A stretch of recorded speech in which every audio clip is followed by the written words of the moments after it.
according to reports, parents generally are not very confident about discussing sexual issues with their children.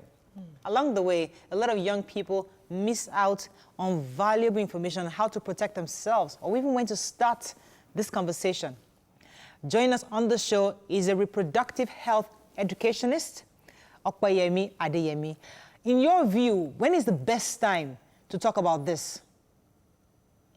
I believe you should start early because now things are changing. We have what we call age-appropriate sex education. So what you tell a toddler is different from what you tell someone who is just about to get into preteen. And what you tell a teenager is also different.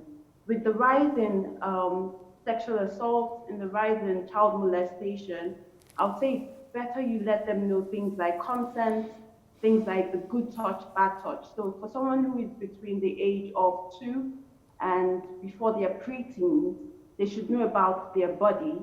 They should know about the good places that people can touch and places that are bad for people to touch. So we call the private areas the bad touch. I have an 11-year-old who has rapid growth, and she's looking 15 already in all ramifications.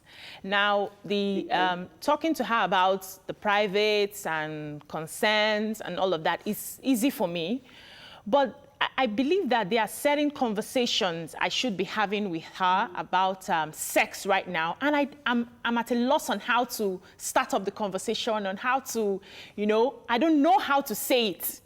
I felt I was prepared for this, but obviously I am not. So is there any tip on how, because she has gone past the changes, she has gone past the changes in the body and all of that. She's seen all of that. But now how do we move on from that to the real conversation on sex? How do I, help my case?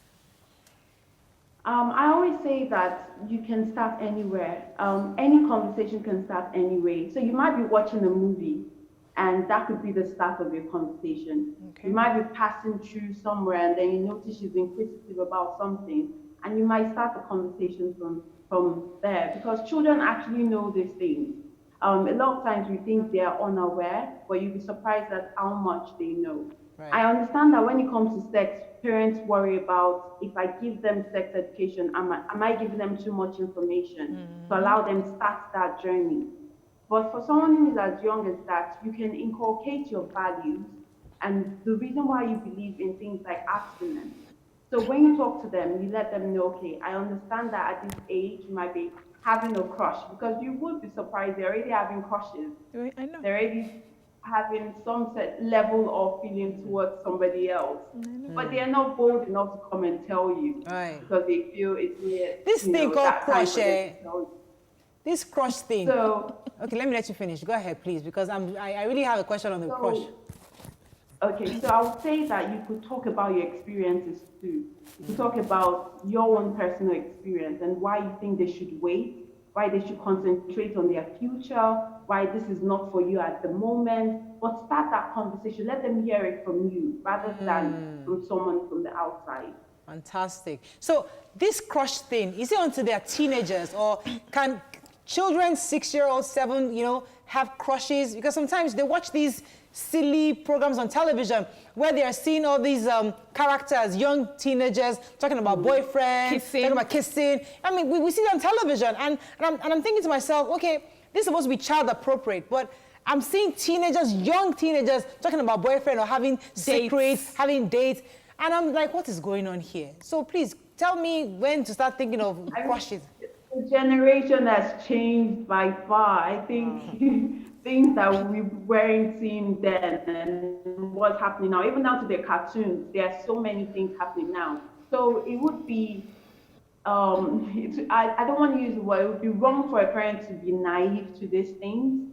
But yes, they're allowed to have crushes. And by that age, they don't know it's a crush.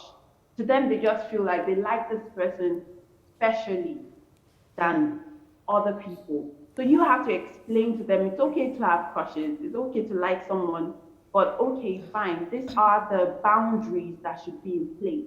Sometimes I feel that the topic of sex is very, I think a lot of parents shy away from it because, you have children who you saw as babies, and no matter how big they become tomorrow, you still see them as babies. And now you can't even imagine the fact that somebody else at some point Jesus Christ will be torchlighting something. Hey, It's Holy paining Spirit, me. It's Holy paining me Spirit. already. But aside, I mean, the first time I told, there was in the living room one day, remember that we're having a conversation, and he asked me if I'd ever had sex before, and I said yes. And he looked at me straight, and he was like, "You told me," and I'm like, "Yes, you asked me a question. Do you want me to lie to you?" And he looked at me funny. Who asked that? And I was like, "Well, Dad, I'd rather tell you the truth than lie to you. I would rather you have this picture of me." Did you get a slap? Angelic picture of me. Did you get a slap? But I do understand that feeling as a parent where you don't want to see your child anything less than an angel. But the truth is that if we're going to be honest with ourselves, we were not angels. So why do we expect our children to be angels?